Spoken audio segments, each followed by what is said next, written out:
Assalamualaikum warahmatullahi wabarakatuh. Selamat pagi anak soleh solehah. Hari ini kita belajar tematik tentang energi listrik pada tanaman kentang.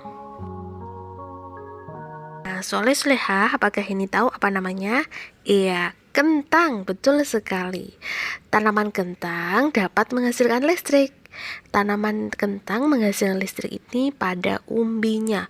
Umbi kentang ini mengandung larutan elektrolit. Larutan elektrolit tersebut dapat menghantarkan arus listrik. Nah, yang kedua selain kentang yaitu apel yang dapat menghantarkan arus listrik. Yang ketiga ada kulit pisang juga menghantarkan arus listrik. Kentang dapat menghasilkan listrik yaitu bagian umbinya. Dalam umbi kentang terdapat larutan elektrolit. Larutan elektrolit tersebut dapat menghantarkan arus listrik. Nah, apabila soleh-solehah semakin memahami, coba simak video dari Ustazah ini di bawah ya, bagaimana kentang bisa menghasilkan arus listrik atau bisa menyalakan lampu. Nah, link di bawah perhatikan baik-baik, tonton sampai selesai karena untuk praktikum hari Sabtu ya nak. Selanjutnya soleh-solehah, kalian belajar tentang mempraktekkan dan menyajikan teks petunjuk. Nah, itu di halaman 87. Kalian buka LKS-nya ya. Mempraktikkan teks petunjuk. Lalu langkah-langkah yang kalian lakukan yaitu yang pertama, berisi cara menggunakan atau melakukan sesuatu.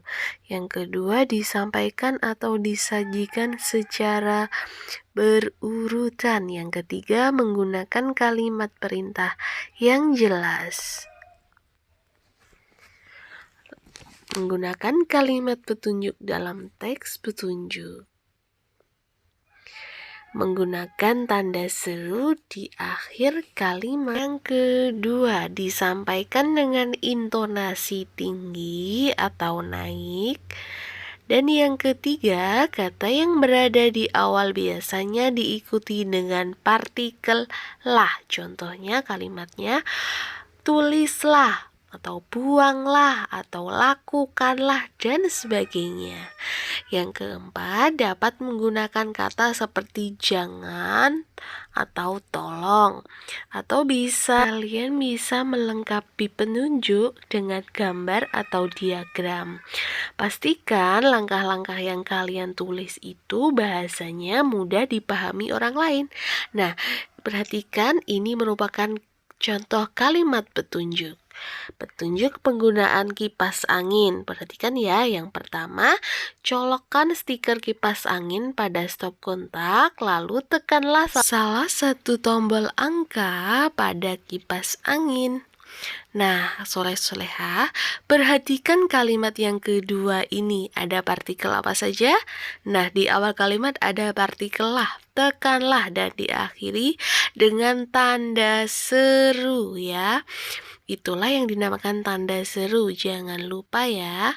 Ketiga, tekan tombol pemutar pada bagian belakang kepala kipas angin agar menyebar ke seluruh ruangan. Jangan biarkan kipas angin menyala jika sedang tidak dibutuhkan. Ingat, hemat energi pada bab sebelumnya. Nah, di sini ada kata jangan dan diakhiri dengan tanda seru. Ya, selanjutnya segera matikan kipas angin dengan menekan tombol off atau angka 0 pada kipas angin ya. Nah, lepaskan steker dari stop kontak. Ingat, di akhir kalimat ada kata perintah dan diakhiri dengan tanda seru.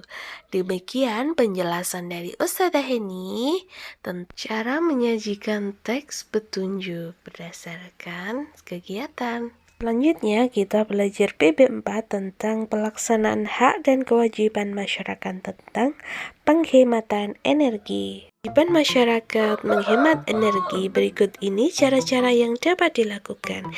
Yang pertama yaitu menggunakan kendaraan umum saat bepergian agar tidak boros dalam bahan bakar minyak.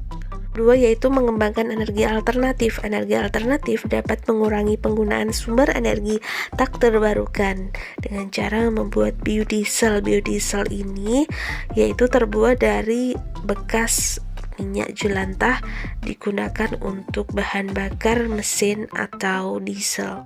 Tiga yaitu berjalan kaki apabila bepergian dekat. Hal ini dilakukan untuk menghemat bahan bakar minyak atau BBM pada kendaraan bermotor. Jadi jalan kaki atau naik sepeda saja apabila bepergian dekat. Selanjutnya, hak masyarakat untuk memanfaatkan energi. Yang pertama, hak menggunakan sumber daya alam secara merata, merasakan hasil dari sumber daya alam tersebut, dapat memanfaatkan hasil sumber daya alam dan mengelola sumber energi dengan sebaik mungkin. Selain itu, hak kita dalam energi yaitu memperoleh air bersih untuk kebutuhan sehari-hari dan menikmati lingkungan yang bersih dan sehat. Nah, selanjutnya kita belajar tentang menyajikan teks petunjuk dalam bentuk poster. Kalau tadi kita belajar tentang contoh penyajian teks petunjuk cara menyalakan dan mematikan kipas anginnya. Sekarang bentuk posternya. Nah, poster ini harus menarik agar pembaca dapat menemukan teks petunjuk. Teks petunjuk ini berupa arahan atau bimbingan untuk melakukan sesuatu. Poster ini biasanya dipasang di dinding dengan cara ditempel atau digantung. Poster dapat berisi gambar dan kata-kata.